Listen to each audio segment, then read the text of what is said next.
Hello everyone, welcome back. So yes, सबसे पहले I will be talking about micrometer screw. ठीक है, इसको या तो माइक्रोमीटर स्क्रू बोलो या तो स्क्रू गेज बोलो, it's one and the same thing. तो आप लोगों को यहाँ पे कुछ चीजें दिख रही होंगी, जैसे यहाँ पे दिख रहा होगा 1 MSD is equal to pitch is equal to 0.5 mm। तो ये सारी चीजें क्या होती है, कैसे निकाली जाती है, वो सारी चीजें हम लोग वन बाय वन समझेंगे। ठीक है, तो सबसे पहले इंस्ट्रूमेंट पे कुछ ऐसी चीज लिखी होती है, ये क्या होती है, बहुत इंपॉर्टेंट चीज होती है, इसका क्या यूज होगा ये सब हम लोग आगे देखेंगे। क्या सर हमें एग्जाम में दी जाती है? बिल्कुल नहीं, you have to find this in exam. तो इसलिए ये चीज देख के, हाँ, लेकिन जब तुम प्रैक्टिकल परफॉर्म कर रहे हो फिजिक्स में, तब definitely you can see on the instrument this is written on the instrument.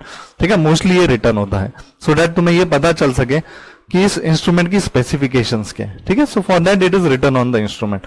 तो ये सारी चीजें निकालनी कैसी है, वो चीजें देखते हैं अब हम लोग। ठीक है, तो सबसे पहले देखो यहाँ पे दो टाइप की स्केल है, वो स्केल समझना इंपॉर्टेंट है ना। यहाँ पे ध्यान दो, देखो ये स्केल रोटेट कर रही है ना, एक स्केल रोटेट कर रही है, मैं ऐसे ऐसे कर रहा हूं उसके ऊपर, तो this scale is rotating, correct. तो ये जो स्केल रोटेट कर रही है इसको बोला जाता है सर्कुलर स्केल। कौन सी scale? This scale is known as circular scale. ठीक है, एंड जो फिक्स्ड स्केल है ना, जो स्ट्रेट स्केल है उसको मैं बोलूंगा फिक्स्ड स्केल। क्या ये बात क्लियर है? सो फिलहाल मेरे इंस्ट्रूमेंट में I have two scales, one is circular and one is fixed scale. ठीक है, तो जो मेरी स्ट्रेट स्केल है या फिक्स्ड स्केल है उसके ऊपर ये सर्कुलर स्केल क्या कर रही है, रोटेट की जा रही है। ठीक है, तो मेरा सबसे पहला काम है, first objective is to find pitch. To find pitch. अब ये कौन सी पिच है सर जिसके ऊपर हम क्रिकेट खेलेंगे, है ना? क्या ये वो वाली पिच है? बिल्कुल नहीं। ठीक है, so this is not the same pitch जहां पे हम लोग क्रिकेट खेलते हैं, दूसरी पिच है, पिच ऑफ द इंस्ट्रूमेंट। ठीक है, अब इस पिच को क्या बोला जाता है? ठीक है, इस पिच को और कौन से शब्द से जाना जाता है, वो सारी चीजें भी जानते हैं, क्योंकि ऐसा हुआ है, क्वेश्चंस पूछे गए हैं इसके ऊपर भी शब्द घुमा के, तो उन शब्दों को समझना सीखो। सो इस पिच को बोला जाता है least count of main scale. क्या? ओ, तो इस फिक्स्ड स्केल का नाम क्या है दूसरा? Main scale. इसको क्या बोला जाएगा? Main scale. तो pitch of the screw gauge मतलब ही क्या होता है? Least count of main scale, and your main scale is the fixed scale, है ना, सर्कुलर वाली नहीं, फिक्स्ड वाली स्केल, इसको बोला जाता है मेन स्केल। ठीक है, अब देखो यहां पे ये मेन स्केल है, correct, this is your main scale, ये तुम्हारी मेन स्केल। ठीक है, अब इस मेन स्केल का पिच निकालना मतलब इसका लीस्ट काउंट निकालना। लीस्ट काउंट मतलब स्मॉलेस्ट डिवीजन जो ये स्केल मेजर कर सके। पिच मतलब या least count of main scale मतलब स्मॉलेस्ट डिवीजन जो ये स्केल मेजर कर सके। अब बताओ स्मॉलेस्ट डिवीजन ये स्केल कैसे क्या मेजर कर सकती है? अब अगर ध्यान से देखोगे तुम टोटल, है ना, हम लोग एक काम करते हैं, एक ही यूनिट लेते हैं, let's take a single unit only, है ना। So this is the single unit, correct, single unit. ये जो सिंगल यूनिट मुझे मेन स्केल पे दिख रहा है, ये कहां से कहां तक है सर? 0 to 5, 0 to 5, correct. इस यूनिट में टोटल नंबर ऑफ डिविजन्स कितने हैं? डिविजन्स गिनो सर, 1 2 3 4 5 6 7 8 9 10, 10 डिविजन्स है। समझ में आया? इस स्केल का एक यूनिट कितना है? 0 to 5 मतलब 5 काउंट, करेक्ट। इस एक यूनिट में कितने divisions? It is having 10 divisions, correct. तो सिंपल है यार, least count is equals to एक यूनिट कहां तक मेजर कर सकता है अपॉन कितने डिवीजन है। सो आंसर इज 0.5, एंड ये स्केल किस में होती है? This main scale is in mm, so this will B 0.5 mm। क्या ये बात क्लियर है? अब देखो क्या वही चीज यहां पे लिखी है क्या? It is 0.5 mm। अब जिसको ऐसे नहीं समझ में आ रहा उसके सिंपल भाषा में समझाता हूं। ठीक है, let suppose this is our centimetre scale. कौन सी स्केल है सर? सेंटीमीटर।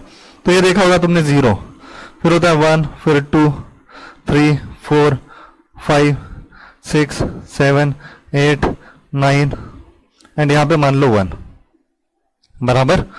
ये क्या हो गया? बड़े अक्षर में 1 होता है, करेक्ट।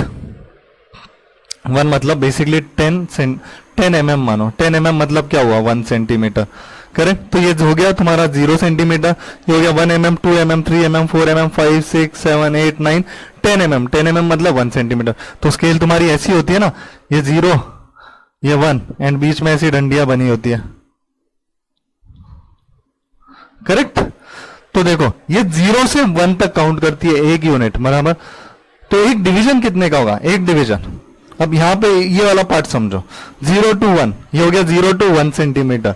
स्मॉलेस्ट कितना काउंट कर सकती है? स्मॉलेस्ट काउंट कर सकती है 1 mm, यहां से यहां तक का ही डिस्टेंस ये काउंट कर सकता है 1 mm, करेक्ट। तो सिमिलरली अगर ये स्केल ऐसी है जिसमें एक यूनिट कितना है 5 का, 5 mm का, तो एक डिवीजन कितना काउंट करेगा, एक डिवीजन कितना काउंट करेगा गिनो। सो ये हो गया 0.5 mm, ये हो गया 1 mm, ये हो गया 1.5, ये हो गया 2, ये हो गया 2.5, ये हो गया 3, ये हो गया 3.5, ये हो गया 4, ये हो गया 4.5, ये हो गया 5। क्या ये बात क्लियर है? उम्मीद कर रहा हूं समझ में आना। या फिर सिंपल यार, सबसे छोटा या सबसे फर्स्ट जो डंडी आ रही है, जो सबसे फर्स्ट डंडी आ रही है उसकी वैल्यू कितनी है, वही तुम्हारा least count of the main scale या pitch of the main scale. यार बेसिक चीजें उम्मीद कर रहा हूं समझ में आ रहा है, ठीक है। चलो आगे बढ़ते हैं, ठीक है। नाउ बात करेंगे तुम्हारे मेन स्केल की, मेन स्केल हो गया सॉरी। नाउ बात करेंगे हम लोग सर्कुलर स्केल की, ठीक है। अब देखो सर्कुलर स्केल मस्त घूम रही है, एकदम बढ़िया सी घूम रही है, बराबर। अब सबसे पहले सर्कुलर स्केल को हम बंद करेंगे, इसको हम बंद करेंगे। और ये ध्यान देना है, ये ध्यान देना है, क्या ये जीरो, क्या ये जीरो, क्या ये जीरो वाली लाइन बराबर हमारे मेन स्केल के रेफरेंस लाइन पे है या नहीं। अगर ये मेन स्केल के लाइन के साथ कोइंसाइड कर रही है, अगर सर्कुलर स्केल का जीरो और मेन स्केल की लाइन कोइंसाइड कर रही है, इसका मतलब इस डिवाइस में कोई एरर नहीं है, इसका मतलब इस डिवाइस में कोई भी एरर नहीं है। So currently this device is having no error. हम लोग एरर्स का भी केस देखेंगे, लेकिन पहले बेसिक चीजें समझते हैं। So this device is having no error. क्यों सर, इसमें कोई भी एरर क्यों नहीं है? बिकॉज देखो ये जीरो बराबर इस लाइन के साथ कोइंसाइड कर रहा है, so this is having zero error. बात समझे? इस डिवाइस में कोई भी एरर नहीं है, तो कैलकुलेशन बढ़िया सी हो सकती है। अब हमें नेक्स्ट चीज क्या ध्यान देनी, नेक्स्ट चीज देखनी, इस सर्कुलर स्केल पे टोटल नंबर ऑफ डिविजन कितने, इस सर्कुलर स्केल पे टोटल नंबर ऑफ डिविजन कितने। सो ध्यान से देखो, total number of division on circular scale, ठीक है। Total number of division on circular scale कितने? देखो काउंटिंग शुरू हो रही है जीरो से, यहां दिख रहा है सबको 45, तो ये 46, 47, 48, 49, 50। So total number of division कितने हैं? यहाँ 50। इन डिविजन को नोट डाउन कर लेना, ठीक है। So we have total number of division on circular scale is 50। अब यहां से इंपॉर्टेंट चीज है लीस्ट काउंट निकालना। तो लीस्ट काउंट कैसे निकाला जाए? So least count of screw gauge is given by pitch upon number of circular scale divisions। उम्मीद कर रहा हूं समझ में आ गया। Least count of screw gauge is pitch upon number of circular scale division। तो अब बताओ पिच कितना है, पिच कितना आया था सर? अभी तो निकाला 0.5 mm डिवाइडेड बाय 50 कर दो, डिवाइडेड बाय 50 कर दो, you will get the least count of screw gauge. बताओ जल्दी, least count of screw gauge कितना आ रहा है? What is the least count of screw gauge? उम्मीद कर रहा हूं ये सबको समझ में आ रहा है। दिस इज 0.01 है क्या? देखो सब लोग फटाफट से, this is 0.01 mm। So least count कितना आया? 0.01 mm। Is this clear everyone? उम्मीद कर रहा हूं यहां तक लीस्ट काउंट निकालने के मेथड तक सबको सब कुछ समझ में आ गया होगा, ठीक है। चलो अब ये मैं मिटा देता हूं, फटाफट से ये सब उतार लो, उतार लिया होगा करेक्ट। चलो अब कैलकुलेशंस कैसे करनी वो देखते हैं, ठीक है। तो सबसे पहली चीज क्या हुई, हमने पिच निकाल ली, पिच निकालना इंपॉर्टेंट है। उसके बाद लीस्ट काउंट निकालो। ये दो चीजें होने के बाद ही हम लोग किसी भी ऑब्जेक्ट की डायमेंशंस फाइंड कर सकते हैं। So let's find the thickness of this object. इस ऑब्जेक्ट को मैं यहां पे लेके आऊंगा, यहां पे रख दूंगा। अब इस ऑब्जेक्ट की थिकनेस कितनी है मुझे वो चेक करनी है, ठीक है। अब वो कैसे निकालते हैं, how to do the calculations, ठीक है। तो कैलकुलेशंस कैसे होंगी, ठीक है। फाइनल रिजल्ट मेरा क्या होगा, फाइनल रिजल्ट विल बी, ठीक है। सबसे पहले मेन स्केल रीडिंग मुझे क्या देखना है, MSR, मेन स्केल रीडिंग। यहां तक हो गया। मेन स्केल रीडिंग कितना दिखा रहा है वो देखो, plus least count into main scale reading plus least count into कौन सा डिवीजन इसके साथ, इस लाइन के साथ, मेन स्केल के इस रेफरेंस लाइन के साथ कौन सा, देखो कौन सी वैल्यू इस मेन स्केल के रेफरेंस लाइन के साथ कोइंसाइड कर रही है। तो यहां पे कौन कर रहा है, 25। सो आंसर लिख देंगे 25। क्योंकि इसमें एरर नहीं है तो एरर फिलहाल नहीं लेंगे हम फॉर्मूले में। विदाउट एरर के लिए this is the formula, with error के लिए कैसा रहेगा वो देखेंगे हम लोग थोड़ी देर बाद। ठीक है, so this is the concept. So चलो मेन स्केल रीडिंग कितनी है, मेन स्केल रीडिंग अब देखो सर, ये था मेरा 0, ये था मेरा, मुझे याद है लीस्ट काउंट मेरा कितना था या पिच कितना था मेन स्केल का 0.5 mm, तो ये हो गया 0.5 mm, ये हो गया 1 mm, ये हो गया 1.5 mm, ये हो गया 2 mm, so this is 2 mm plus least count कितना था 0.01 into 25, so this will B 2 plus 0.25. So my answer is 2.25 mm. This is the thickness of this material या object जो हमने यहाँ पे लिया है। उम्मीद कर रहा हूँ ये कैलकुलेशन सबको इजी लगा होगा और आसानी से समझ में आ गया होगा। ठीक है, so this was the condition जहां पे हम लोगों ने सबसे पहले पिच निकाला, फिर लीस्ट काउंट निकाला, फिर देखा कि क्या इसमें कुछ एरर है, नहीं है, एरर नहीं था, फिर उसके बाद ऑब्जेक्ट की कैलकुलेशंस, ऑब्जेक्ट की कैलकुलेशंस कैसे की, main scale reading plus least count into the value of circular scale which is what coincide, which is basically intersecting with the main scale reference line. ठीक है, क्या ये बात क्लियर है? ठीक है, या फिर एक सर्कुलर स्केल की वो वैल्यू जो कोइंसाइड कर रही है with the reference line of main scale. Is this clear everyone? चलो यहां तक क्लियर है सबको, फाइन। अब आगे क्या करेंगे हम लोग, अब आगे हम लोग देखेंगे एरर वाले केस। तो एरर वाले केस में हम लोगों के पास दो टाइप के एरर होते हैं, कौन से कैसे ये सब थोड़ी देर में समझाता हूं मैं। ठीक है, उम्मीद कर रहा हूं यहां तक सबको क्लियर है। अब देखो जिसको एमएसआर यहां से नहीं निकालने आता वो एमएसआर ऐसे निकालो, MSR is equals to pitch into number of main scale division, यहां से भी निकाल सकते हो तुम। ठीक है, पिच कितनी थी सर मेरे पास 0.5, पिच थी 0.5 इनटू कितने डिविजन दिख रहे हैं तुम्हें 1 2 3 4, सर 4 डिविजन दिख रहे हैं, तो ये फिर से 2 mm ही आएगा। ठीक है, तो इस तरीके से भी निकाल सकते हो, मुझे ये तरीका बेटर लगता है, ऐसे फटाफट से काउंट कर लो, किस्सा खत्म, बात क्लियर। ठीक है, तो चलो आगे बढ़ते हैं, अब देखते हैं एरर वाले केस। ना विथ एरर करने के लिए कैसे करना है तुम्हें, यहां पे दिख रहा है क्रिएट प्रॉब्लम का ऑप्शन। ठीक है, click on this create problem. ठीक है, यहां पे मैंने क्लिक कर दिया क्रिएट प्रॉब्लम। अब देखो यहां 0 एरर था, इसको अनटिक करो क्योंकि अब हमें एरर चाहिए। ठीक है, एरर चाहिए बराबर, तो मैंने 0 एरर पे अनटिक कर दिया। अभी तक मैंने क्रिएट प्रॉब्लम पे टिक नहीं किया, इस पे जब क्रिएट प्रॉब्लम पे टिक करूंगा I will get a new problem. लेकिन उससे पहले एरर समझ लेते हैं। ठीक है, एरर क्या होता है।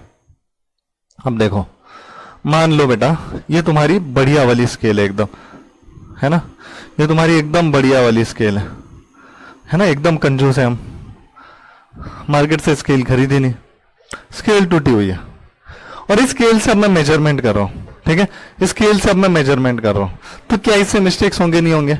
बिल्कुल होंगे सर, मिस्टेक्स तो होंगे, करेक्ट। तो इसका मतलब इस कैलकुलेशन से, अब मुझे यहां पे 0 पता ही नहीं है, यहाँ का 1 पता है, 2 पता है, 3 पता है, तो मेरे कैलकुलेशंस में जो भी मिस्टेक्स आते हैं, है ना, ड्यू टू पर्सनल एरर्स के कारण भी हो सकती है, इंस्ट्रूमेंटल एरर्स के कारण। पर्सनल एरर कैसे, अगर हम लोग ही मेजरमेंट गलत कर रहे हैं, मुझे यही नहीं पता स्केल कहां पे होनी चाहिए, कैसे होनी चाहिए, हो सकता है इंस्ट्रूमेंट ही खराब है, तो उस केस में क्या करें, मतलब जो भी प्रॉब्लम क्रिएट होगी मेरे कैलकुलेशन में उसे मैं क्या बोलूंगा, एरर बोलूंगा। ठीक है, अब देखो हमारे जो इंस्ट्रूमेंट्स है उसमें किस टाइप के एरर्स की संभावना है, ये जो इंस्ट्रूमेंट मैं यूज कर रहा हूं। अब देखो late suppose this is a scale, late suppose this is a scale. ठीक है, ये बेटा है तुम्हारा 0, इस स्केल में -1 भी है, हाँ ये न्यू टाइप की स्केल है, इसमें -1 भी है। ठीक है, बराबर, फिर यहां पे आता है 1, यहां पे आता है 2, यहां पे आता है 3, यहां पे आता है 4 एंड सो ऑन, स्केल ऐसे चलती है। ठीक है, बराबर। अब मैं क्या करता हूं, एक थ्रेड लेके आया और उस थ्रेड को ऐसे मेजर किया मैंने। ठीक है, उस थ्रेड को मैंने कहां से मेजर किया, -1 से मेजर किया। -1 से कौन मेजर करता है सर, 0 से करता है। अरे पर स्केल में -1 था तो मैंने -1 से मेजर करना शुरू कर दिया, जहां से शुरू हुई काउंटिंग वहीं से कर दिया शुरू। ठीक है, तो बताओ इस स्केल की एक्चुअल लेंथ तुम्हारे हिसाब से क्या है, इस स्केल की एक्चुअल लेंथ तुम्हारे हिसाब से क्या है, एक्चुअल लेंथ L = 3 सेंटीमीटर, बराबर। क्या ये करेक्ट है? कैसे होगा सर ये 3 सेंटीमीटर कैसे पॉसिबल है, जब हम 0 से लेंगे और 3 पे जाएगा तब बोलेंगे ना 3 सेंटीमीटर। अभी तो -1 1 यूनिट पीछे से लिया है, मतलब इसकी एक्चुअल लेंथ क्या है।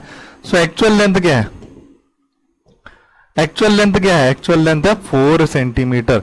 मैंने क्या किया इसमें बोलो, इसमें क्या किया सर, जितनी लेंथ आई थी उसमें +1 कर दिया क्योंकि मैं 0 के इस साइड से गया। अच्छा, तो जीरो के इस साइड से अगर जाएंगे तो मैं जितना इधर गया उतना मेरे एक्चुअल आंसर में मैंने ऐड किया, बराबर। जीरो के मैं -1 इधर गया, 1 यूनिट इधर गया, तो मेरा जो फाइनल आंसर आया था उसमें मैंने +1 कर दिया। ये बात समझे? तो सबसे पहली चीज, जब हमारे स्केल की या इंस्ट्रूमेंट की रेफरेंस लाइन जीरो के इस साइड होगी, जीरो के इस साइड, जीरो के इस साइड, इसको बोला जाता है नेगेटिव एरर। इसको क्या बोला जाता है? Negative error. तो जब जीरो के इस साइड से हम कैलकुलेशन शुरू करेंगे या मेजरमेंट शुरू करेंगे, उसे बोला जाएगा नेगेटिव एरर। और नेगेटिव एरर इस केस में हमने क्या किया? ऐड किया ना, जो भी मेरी कैलकुलेशन थी उसमें ऐड हुआ। So negative error are added. उम्मीद कर रहा हूं ये समझ में आ गया। नेगेटिव एरर को क्यों ऐड करना, ये इतना तुम समझदार हो और इस एग्जांपल से समझ गए होंगे, बराबर। अब आगे बढ़ते हैं, ठीक है। अब दूसरी स्केल लेते हैं, ठीक है। अब दूसरी scale, now let's see the other scale, ठीक है। लेट सपोज अब ये दूसरी स्केल है ना। अब सर ये जो स्केल है ना,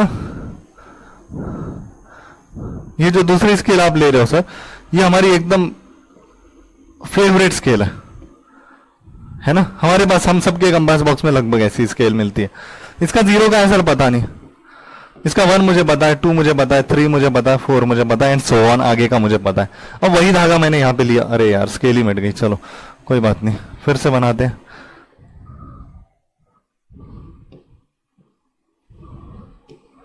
ठीक है सर, ये हमारी एकदम fashionable scale, this is 1, this is 2, this is 3, this is 4 and so on. ठीक है, अब मैंने क्या किया, यहां पे एक थ्रेड लिया और इस थ्रेड को, क्योंकि अब जीरो तो था नहीं इसमें, तो इस जीरो की जगह मैंने यहां से मेजर करना शुरू कर दिया, है ना। ये मैंने रख दिया वो थ्रेड, वो धागा, करेक्ट। अब बताओ इसकी लेंथ कितनी है, क्या इसकी लेंथ 4 सेंटीमीटर या 3 सेंटीमीटर। तो देखो अब मैंने मेजरमेंट कहां से शुरू किया, जीरो के इस साइड से। तो जीरो के जब मैं इस साइड से मेजर करूंगा, जब इस साइड से कैलकुलेट करना शुरू करूंगा, उसे बोला जाता है पॉजिटिव एरर, उसे बोला जाता है पॉजिटिव एरर, करेक्ट। अब ये रीडिंग कितनी दिखा रहा है सर, रीडिंग दिखा रहा है 4, बट मेरा एक्चुअल आंसर कितना है, आंसर कितना होगा 4 - 1 = 3। क्यों 1 किया, क्योंकि सर जीरो से 1 यूनिट आगे से कैलकुलेट करना शुरू किया था। तो जीरो से 1 यूनिट आगे से कैलकुलेट करना शुरू किया, जितना यूनिट आगे से कैलकुलेट करना शुरू किया उतना मैंने क्या कर दिया, उतना आंसर में मेरा माइनस कर दिया, सब्ट्रैक्ट कर दिया। So positive error are subtracted. Is this clear everyone? उम्मीद कर रहा हूं यहां तक समझ में आ रहा है। तो जीरो के, मान लो दिस इज जीरो, जीरो के इधर नेगेटिव एरर, जीरो के इस साइड पे positive error, negative errors are added up, positive errors are subtracted. Is this clear everyone? उम्मीद है यहां तक सबको समझ में आ रहा है, ठीक है। पहले ऑब्जेक्ट रिमूव करो। ओ yes, this is having error, ठीक है। तो इस इंस्ट्रूमेंट के लिए हम लोग फटाफट से कैलकुलेशंस कर लेते हैं, क्या रहेगा क्या नहीं। अभी तक सबको कैलकुलेशन का बेसिक्स तो समझ में आ गया, तो यही समझ के चलो, this is again a new problem, new type of calculation. फटाफट से कैलकुलेट करते हैं, चलो, ठीक है। इसकी अब पिच मैं नहीं निकालूंगा, पिच यहाँ पे जो दिया वही रेफरेंस पिच मैं यूज कर रहा हूँ। पिच कितना दिया, 0.5 mm। उम्मीद कर रहा हूँ पिच सबको निकालने आ गई है। सो आई नो पिच कितनी है, 0.5 mm, correct. Pitch is over, pitch part is over. I will straight away calculate the least count. यहाँ पे मुझे लीस्ट काउंट भी निकालना नहीं है, क्योंकि ये मैंने लीस्ट काउंट ऑलरेडी निकाला है, और तो मैं मोस्टली एग्जाम में यही आएगा या फिर 100 डिवीजन का आएगा, जो कि आसान होता है, तो टेंशन नहीं लेना। तो सीधा सीधा लीस्ट काउंट भी मुझे पता है। लीस्ट काउंट कितना आएगा sir, pitch upon number of CSD, and it is how much, it is how much, बोलो पिच कितना है, 0.5 divided by 50, so this is equals to 0.01 mm। Is this clear everyone?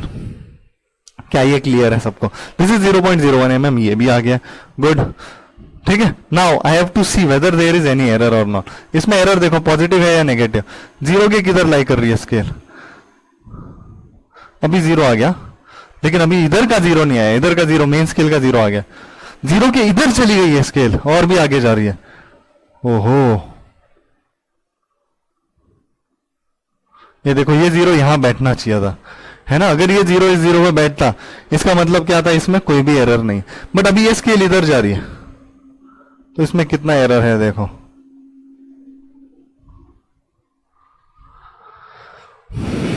बात समझ में आया? जीरो से आगे गई स्केल, है ना, 0 से आगे गई स्केल। अब कितने डिविजन्स आगे गई है वो हमें देखना है ना, कितने डिविजन्स आगे गई है वो हमें देखना है। तो अब कैसे निकाले कितने डिविजन्स आगे गई है, बोलो कितने डिविजन्स आगे गई है ये स्केल, कितने डिविजन्स आगे गई है, मुझे वो कैलकुलेट क्यों करना है, क्योंकि मैंने वहां देखा था जितने यूनिट्स आगे वो हुआ नेगेटिव एरर, उतने यूनिट्स आगे मतलब उतना हुआ नेगेटिव एरर। तो वो मुझे क्या करना पड़ेगा, I will have to add in my final calculations, बराबर ना। तो यहाँ कितने यूनिट्स आगे गई है, टोटल यूनिट्स कितने, इसके पास 50 यूनिट्स थे सर, है ना। 50 में से अब कोइंसाइड कौन सा कर रहा है, 16 वाला कोइंसाइड कर रहा है, तो -16 कर दो सर, कितना बचेगा, 44 यूनिट्स आगे गई है, 44 यूनिट्स आगे गई है। 44 मतलब यहाँ पे मेरा नेगेटिव एरर कितने का हुआ, 44 का। So I have negative error of how much, 44, ठीक है।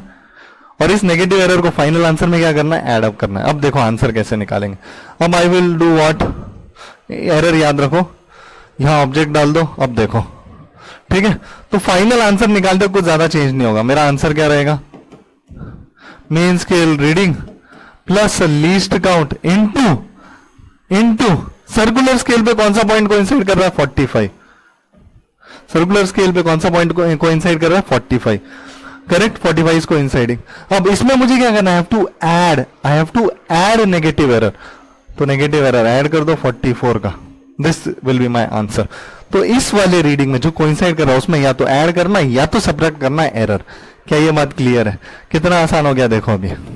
सो मेन स्केल रीडिंग कितनी है सर, दिस इज 0.5 0.5 0.5, तो ये कितना हुआ 0.5 1, this is 1.5, so this is 1.5 plus least count कितना है 0.01 इंटू 45 प्लस 44, 45 प्लस 44 कितना हुआ, this is 40 40 80 89, so this will be 1.5 plus 0.89, जो भी आंसर आएगा वो तुम्हारा फाइनल आंसर होगा। कैलकुलेट कर लो कितना होता है, ठीक है। यहां पे रहेगा 9, 8 plus 5 13, 2.39 mm is the answer.